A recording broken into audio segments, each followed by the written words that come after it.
Oh yeah, this is my review for Punisher Season 2. I feel like there might be some spoilers in here. So spoiler warning, I don't know for sure. I'm filming this part at the beginning of the review, but if I keep it in, that means there are things in here I consider spoilers. So you've been warned.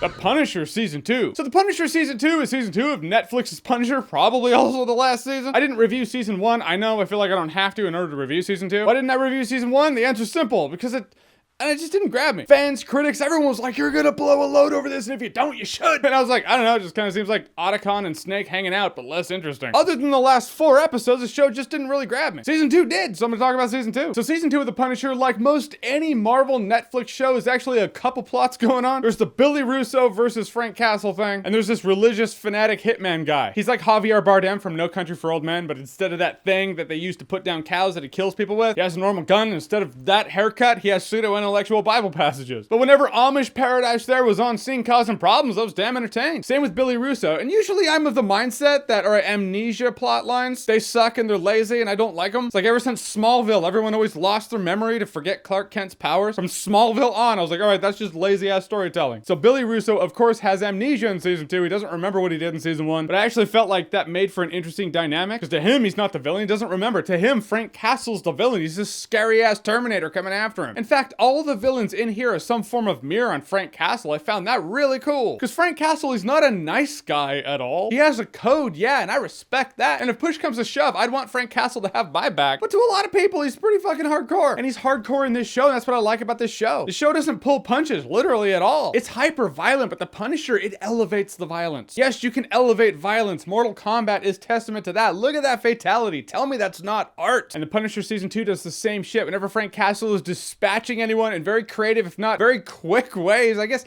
the quick kills are the best. We're just like, blah, done. I was just damn entertained. I do think Billy Russo should have his face more fucked up. I mean, he's Jigsaw. It's like the scars on his face in Season 2 are kind of a mild inconvenience. They're like, no, but he's so pretty. We gotta show him. Granted, it's 2019. In terms of plastic surgery, there have been strides. You can make a pretty busted up face look pretty normal now. But also begs the question, why? Like, why'd they even do that? Just because they can do that doesn't mean they would do that. What doctor's gonna be like, yeah, he's a murdering asshole. We all know that. But you know what? We'll put in the manpower. We'll put Humpty Dumpty back together again. Why not? But I guess if his face looked like the love child between Deadpool and a 100-piece Jigsaw puzzle, he wouldn't get that chick. So, all right, whatever. Guess we'll keep him pretty with a couple scars. So what gets the party started is these people are trying to kill this girl. Frank Castle kills them instead, or kills a couple, severely incapacitates a couple others. Point is, she's running from bad guys, so Frank Castle's gonna help her out, because that's what Frank Castle does. He protects people. He takes out baddies. He lives for the fight. He lives for the war. And then Billy Russo comes back and he has to deal with that. Both of these plots, they interested me. The Billy Russo one more than Amish Paradise. I don't know why I keep calling him that.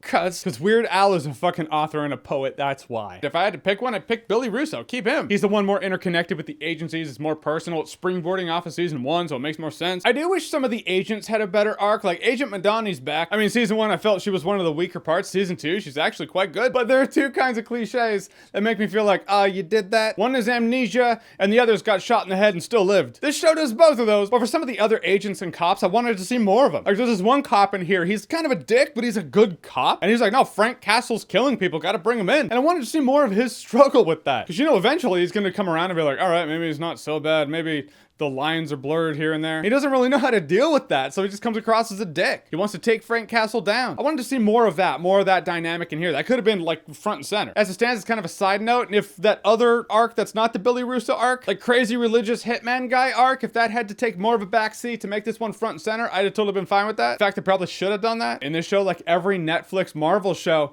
it shouldn't be 13 episodes long. They should commit to a couple arcs and make it like 10. As it stands right now, you take 3 episodes, so that's what, 3 hours? I can think of 3 hours of filler that could go away to make this show feel tighter. In the end, some of the arcs, the way they wrapped up, it was just pretty abrupt. This is where the spoilers come in. So you have been warned. You were warned at the beginning. But crazy religious hitman just kind of goes away. Doesn't matter the damage this dude caused. It just kind of goes away. Granted, the ones pulling the string, they paid for it, but you either have to make that dude pay for it also, or make me really feel like, oh, he's absolved of all wrongdoing. And I don't feel either. He just kind of goes away. I feel like there was a bit of misrepresentation there. There was a story perpetuating at the beginning of the month saying that he's alt-right. He's a religious fanatic who murders people, sure, but in terms of alt-right, a bit different than that. The show does illustrate that he has a past tied into that, but as he stands right here, it's not like he's a neo-Nazi or some shit. I just feel like that story was perpetuated because, well, that's a very topical story. And that'll get views, that'll get hits, that'll get clicks. And after seeing the show, I personally find it a bit irresponsible. Let people go in there and see the character and assess the character themselves. Let the character present themselves to the audience how the character does. Don't misrepresent the character or skew people's perceptions of the character before they even see the show. I just hate clickbaity shit like that. When people misrepresent characters like that in articles and they just run with clickbaity shit, then people make YouTube videos reacting to the reactions and it just snowballs. There was a snowball of shit at the beginning of January that just really, after watching this season, it's not even grounded in reality. The character is a bit different than that. Yeah, whatever. In the end, I thought The Punisher Season 2 was great. It was a great binge. It has great fights, exciting shootouts, bloody satisfaction. If that's what you're coming to The Punisher for, if you realize who The Punisher is, you'll have a good time with it. I feel like I've seen reviews of people who are just like,